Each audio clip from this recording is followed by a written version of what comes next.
It's a lot cooler, right? It feels a lot better. Yeah. That's a huge Good. difference. All right, all set for my timer. Whenever you're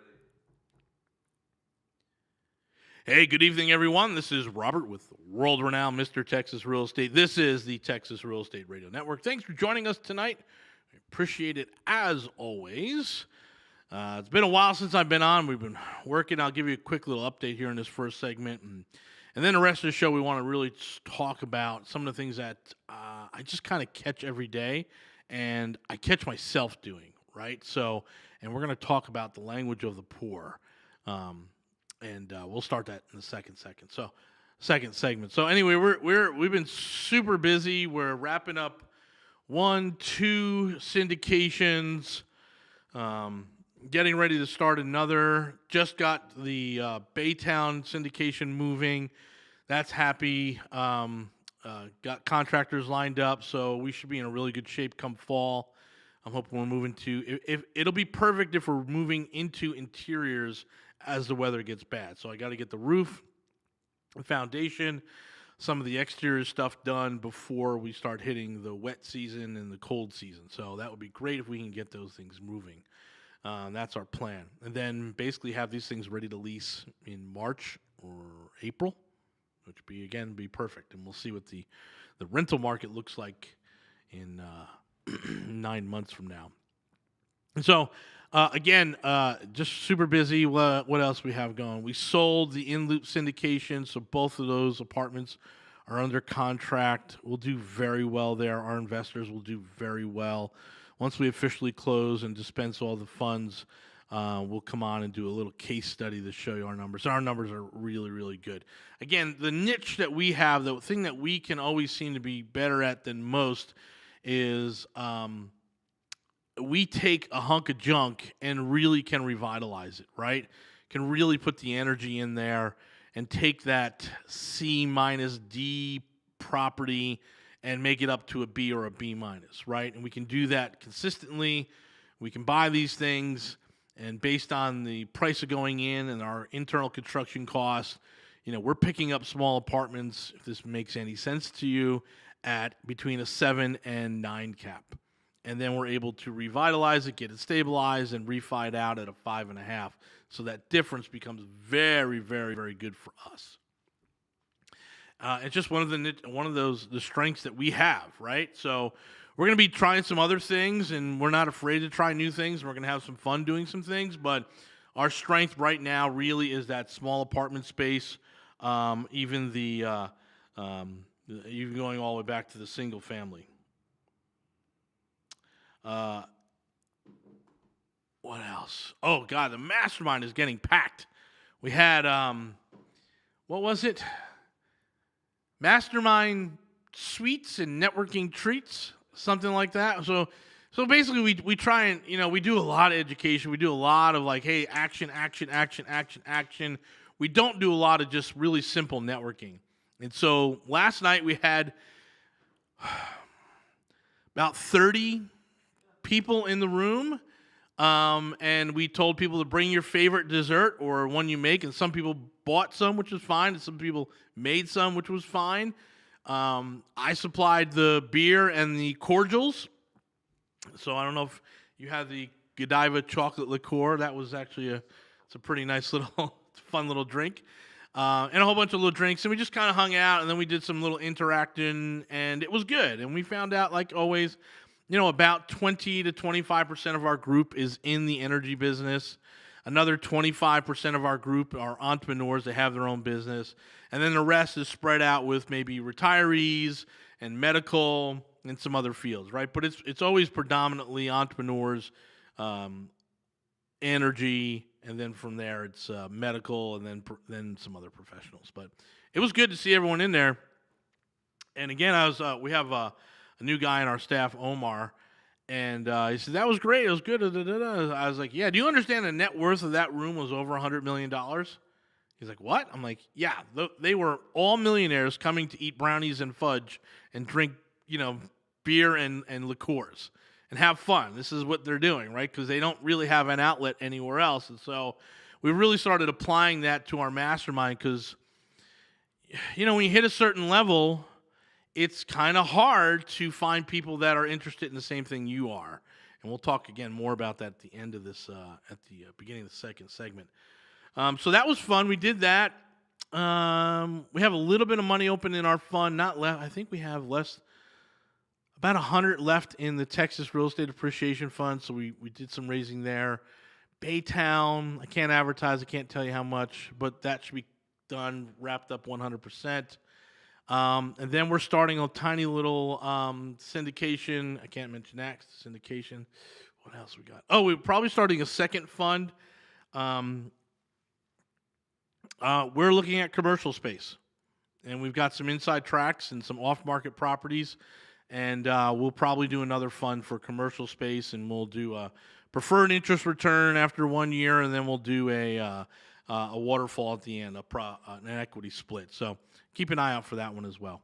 What else do we have working on around here?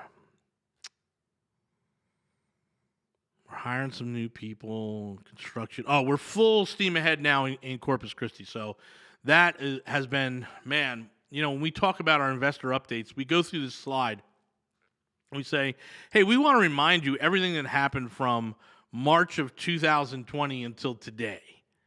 And it was, it's been an exhausting year. And the way we're looking at it around here is we look at 2020 and 2021 as 1 year.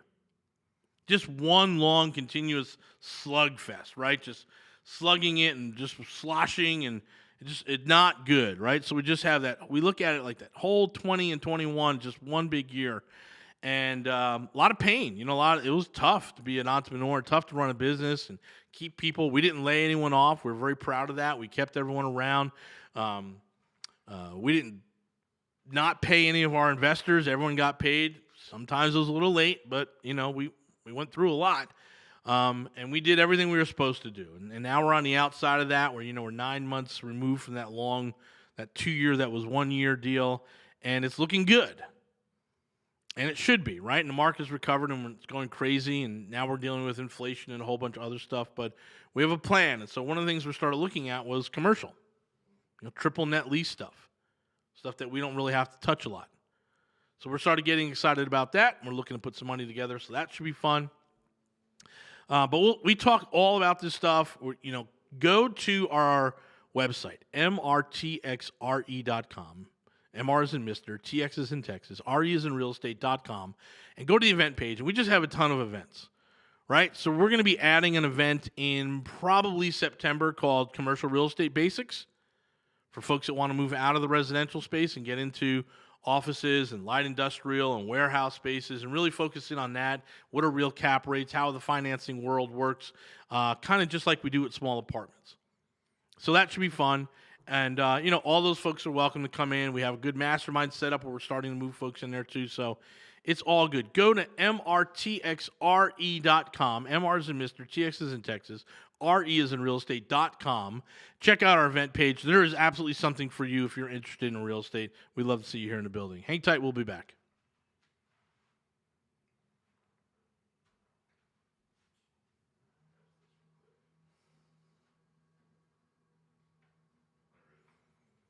Hey, welcome back, everyone. This is Robert with the world-renowned Mr. Texas Real Estate, and this is the Texas Real Estate Radio Network.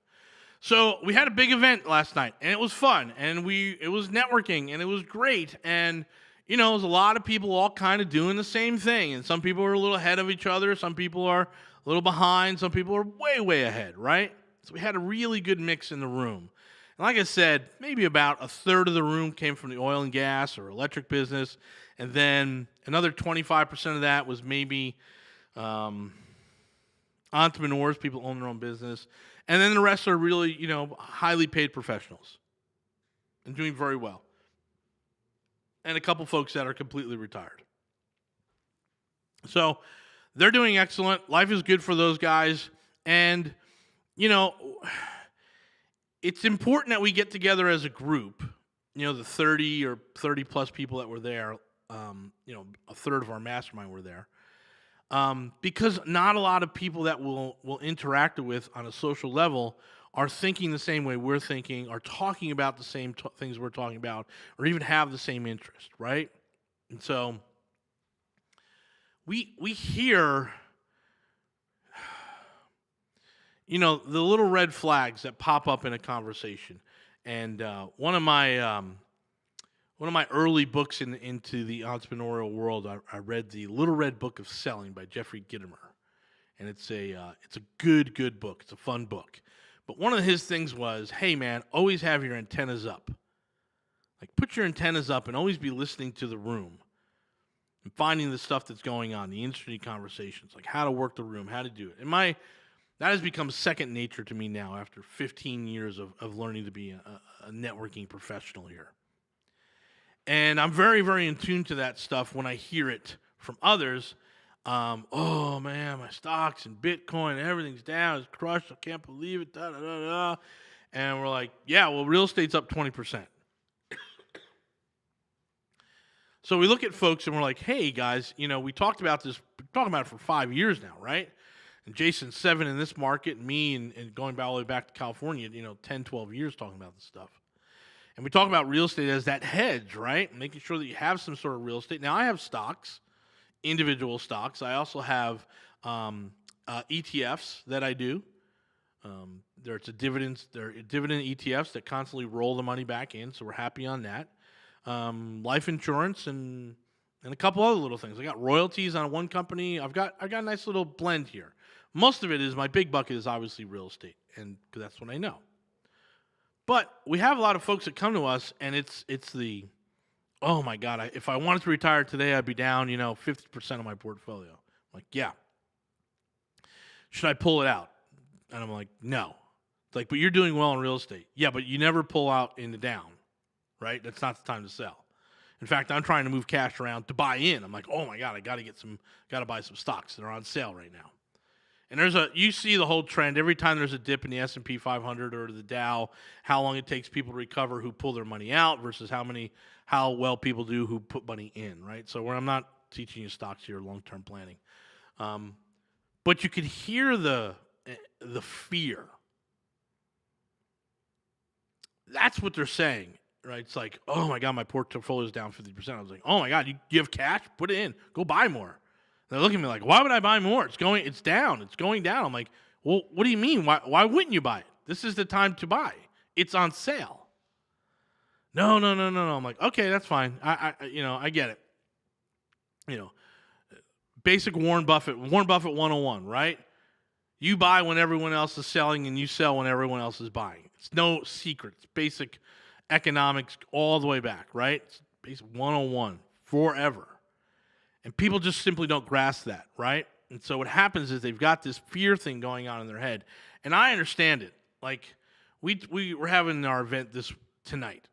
And I'll talk about the 3 types of fear, right? One is that fear of loss, like an actual fear of losing material or money, or losing wealth, right? And everyone will say that's what it's about. It's about me losing my position. I don't want to lose my position. I've got a good portfolio. I got good money. I got good cash. I don't want to lose, right? But it's not, because if you're a professional, you just go make more money. My buddy Jim from Virginia, a good friend of mine, hanging out one day. And I said, man, you bought a really big house here. And he's like, yeah, I did. I'm like, what did you buy it for? And he bought it for, I think, in the 600s. And this is like 10 years ago. I said, whew, man, I bought mine for like 300. And I thought that was a lot. And he's like, well, it's only money, Rob. If you need it, you just go make more.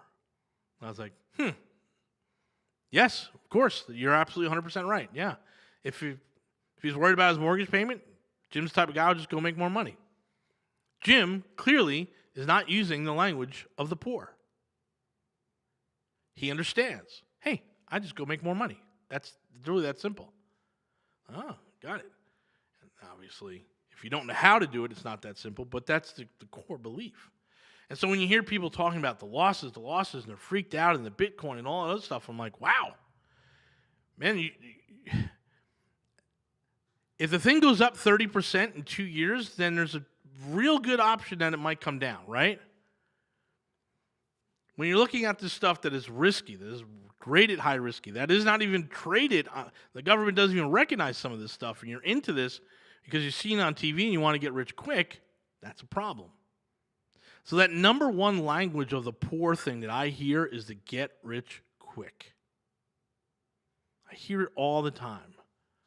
I'm going to go buy some Bitcoin. It's down, man. I'm going to get some Bitcoins. Bitcoin's like 30 grand. You got 30 grand? Right? No, I'm going to do this. I'm going to do that. I'm going to do, oh, okay. Got it. Yeah, okay. So the language of the poor, one thing they absolutely do is they just don't understand, right? They're always worried about fear, always that stuff. So I hear it all the time. The fear of loss is their big one. They're talking about losing money, losing this, losing that. And, I just go back to my buddy Jim, who before I became an entrepreneur had that conversation. He says, Rob, just go make more. Now, of course, if you have a poor mindset, that's almost impossible to do. You can't even think about being able to do that. But once your mindset changes, you can. You can absolutely start thinking, hey, what's my time worth? How do I make more money? Hey, we need to make another $100,000 this year because I want to go buy a ski place.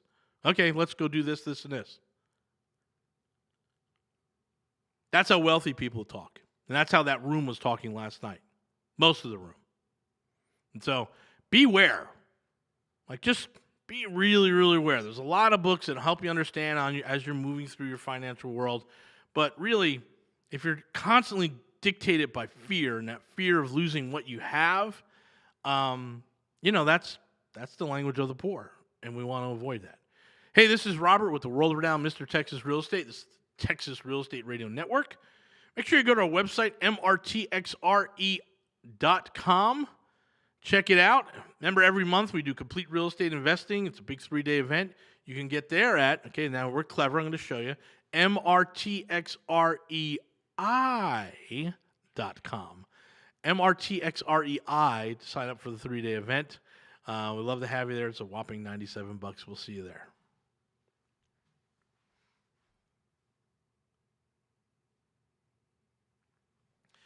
Hey, welcome back, everyone. This is Robert with the world-renowned Mr. Texas Real Estate. This is the Texas Real Estate Radio Network. Thank you for joining us at the bottom of the hour here. Hey, so we're talking about the language of the poor, right? And you hear things that are based out of fear, the fear of loss, or at least it's really masked as loss. I believe the real fear that people have is the fear of embarrassment, right? And I suffered that fear. I'll never do it again, but I have absolutely suffered that fear. I should have declared bankruptcy 10, 11 years ago when it was going bad.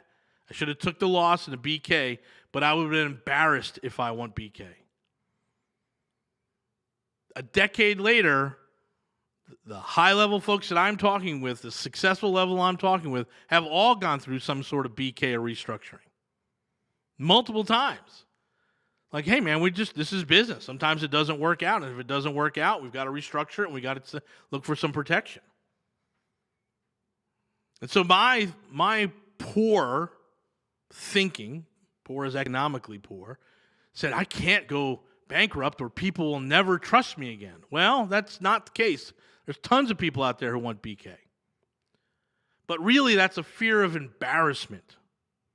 It's an embarrassment. Now, I am still proud to say that I've paid, almost all of my debt back that I was in a big hole. We talked about that another time. But really, when I look at it from a business perspective, hey, there were investors and they were adults and they should have realized that things were going to go bad and we should have just went BK, but we didn't. We continued to work and work and work for a decade to pay all those people back, and we've done very well there. But it would have been much, much better for me and my wife had we done BK, but I didn't. And because I was afraid of being embarrassed.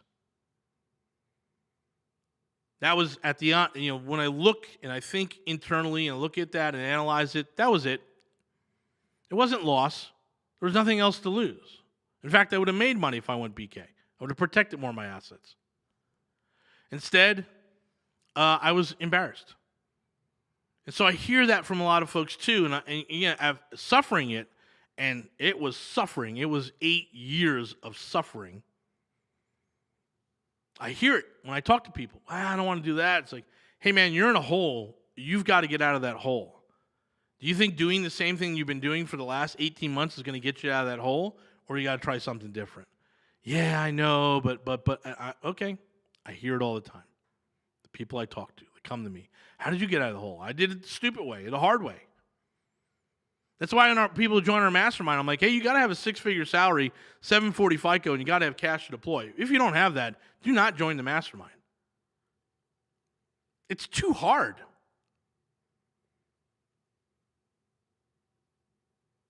So when I look back on that, I'm like, oh, that was me having a fear of embarrassment. Yep, I was being afraid of being embarrassed. The third fear we talk about, we won't really talk about today, but the third one, just so you know, the three, is the loss of love. We're worried about, basically not being able to provide for our family or significant other and losing their love. Those are the three fears, right? The fear of actually losing something physically, like financially, the fear of embarrassment, and the fear of loss of love. Those are the three that we focus in on and kind of get people to understand that you've got to get through that stuff. But we hear that all the time, oh, I can't do that. My wife would kill me. Wait, you don't want to look at an investment opportunity because your wife would kill you. Yes, got it. That is a fear of loss of love, right? That's affecting your financial perspective. But there are words that I use still sometimes that I shouldn't use. I'll give you some more of my poor people language I use. Ready? I use ever and never. Always and never. You always. I'll never. Right? 2 words you should never use never, right? You should just never use those words. Don't use always and don't use never. Right? Because they really start locking you into positions. You need to be open and aware and have your antennas up and looking for opportunities. That's a big one. And that is one that I do personally within my personal relationships, not so much my financial relationships.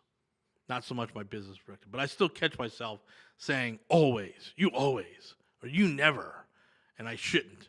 And that's just an understanding of really being closed out and closing your mind. So those 2 words, again, you hear them from people all the time. You see it, you catch it. It's like, yeah, I understand, right? We talk about the extra skill. You've heard this before, right? Hey, if you're good at really something, you're just really one more skill away from being massively financially successful, right? And we look at it always from our construction world. We see folks that are in construction are doing phenomenal jobs, just like really great work. And we get them at a very good price. And they'll come to me saying, if you hired a licensed guy, they would charge you 5 times as more. And I'm like, you are correct. Well, I should be making that. Well, hold on. You don't have a license. Yes, but I'm doing the work as if I have a license. No. You do the work that you do, and then I pay a master license guy to come in and inspect your work. So the way we do it, like with plumbing and electrician, we have journeymen, right? And they may or may not be registered. But we always have a master pull the permit, and the master will come in and check the work. So we've had a good journeyman in here, electrician, came and worked in our building, and at one point he became confrontational and just said, any other guy would be out there charging $165 an hour. I was like, well, I wouldn't pay $165 an hour. He's like, but if I had a license and I had my master's and I had a business, I should be charging $165. I was like, you are correct. You're 100% correct. If you had your license and you had your business and you had your truck and you knew how to run a computer software program that printed out bids and invoices instead of writing it on pencil on the back of a cardboard box, you're right. You should be making $165. But you don't have the admin skills. Therefore, you are not moving into that category. And so a lot of people with just one skill set will compare themselves to folks that have got multiple skill sets. I'm really good at that. I can do this. Look at what I've done. I should get paid $100,000 a year. I'm like, no. Person who gets paid over here $100,000 a year typically has this degree, and has a performance record. They've done it. Not just watched a couple of videos on how to do it, they've actually done it. And they're getting paid for experience, not for the knowledge of knowing how to do it. They're getting paid for actually having done it. And so we talk to a lot of people. A lot of people want to get hired they come into Mr. Texas. A lot of time, hey, I can do this for you. I can do that for you. I'm like, well, what do you think you should get compensated? Well, I know the guy down the street, and his da-da-da, and he's, he makes, this. I'm like, okay, that guy down the street has got a brick building, and he's got a secretary, and he's got lawyers, and he's got accountants working for him. Are you saying that you have that? It's like, no, but I'm going to be much, much better than him. I'm like, okay, but why would I hire you? Have you done it before? No, I haven't done it before. And so people are just like, they don't understand business. So you spend 5 minutes with some of these folks at these networking events. You're like, oh, this guy's poor. He doesn't get it. There's a way to purport yourself in this world, right? In our real estate world. And it's really going to be, hey, what have you done in the past? Show me that what you've done it before. I can do that. Well, I can do that. Well, I can go do that. That's the language of the poor. Hey, I'm pretty sure. You see, all they do is they sit on Instagram all day. I can do that. It's like, nope, that's not what they do, but that's okay. And no, you can't do it. So just be careful, these people that you run across. It gets a little frustrating for me. This is Robert, the world-renowned Mr. Texas Real Estate. Hang tight. We'll be back.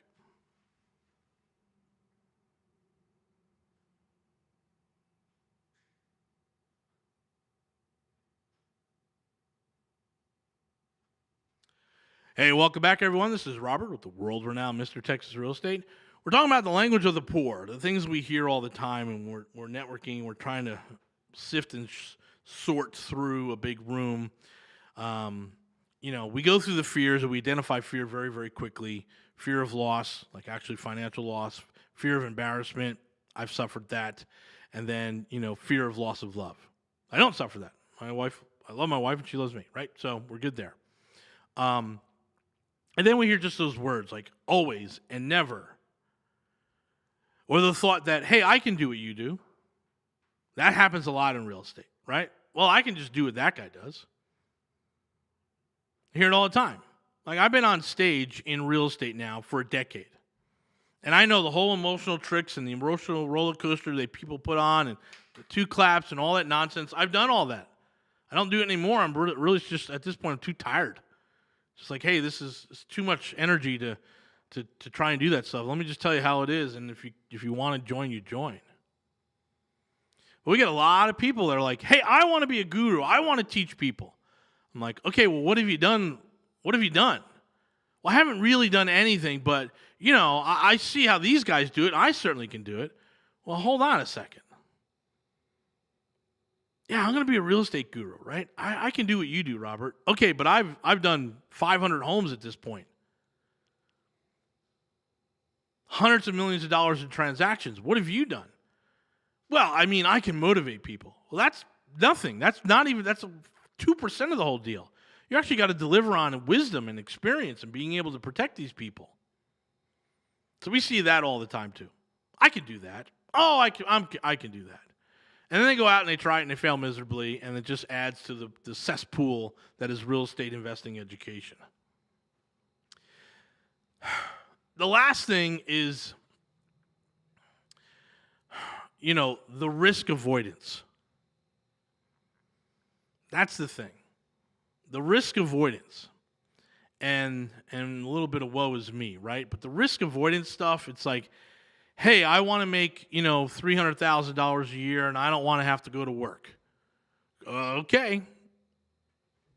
I can show you how to do that, right? But it's going to be work at some other place. Like the whole 4-hour work week nonsense, that's not real, right? But we go through it and we talk to people on, hey, this is what we have to work on, this is what we have to do, and people will go into it. But then when people sit down and I say, okay, this is what you have to do, like you can't quit your day job for 5 years. Oh, man, I'm ready to go right now. Yeah, but you're not financially. You'll quit your day job, and 9 months later, you'll be looking for a job again. Can you go look for another job now that pays more and has more free time? Have you looked at the market? Have you measured your self-worth with inside the competitive marketplace? No. Okay. That might be a place to start. And so they don't want to take the hit over the 5 years. They don't want to pay. You got to pay now. And most people don't want to do that. There's an avoidance, and it's whether it's risk or it's changing their comfort level, they don't want to do it. And there's a whole bunch of books like The Compound Effect and Atomic Habits, right? They're all kind of the same book. Jim Rohn's great speeches, it's all kind of the same thing. Like, hey, you've got to, if you don't like where you are now, then you have to do something different, period.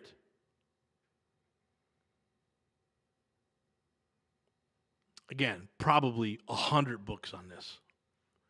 But you have to actually do it. You have to actually make a change. And people just don't want to do that. I listened to The Compound Effect again last week because I did a lot of windshield time.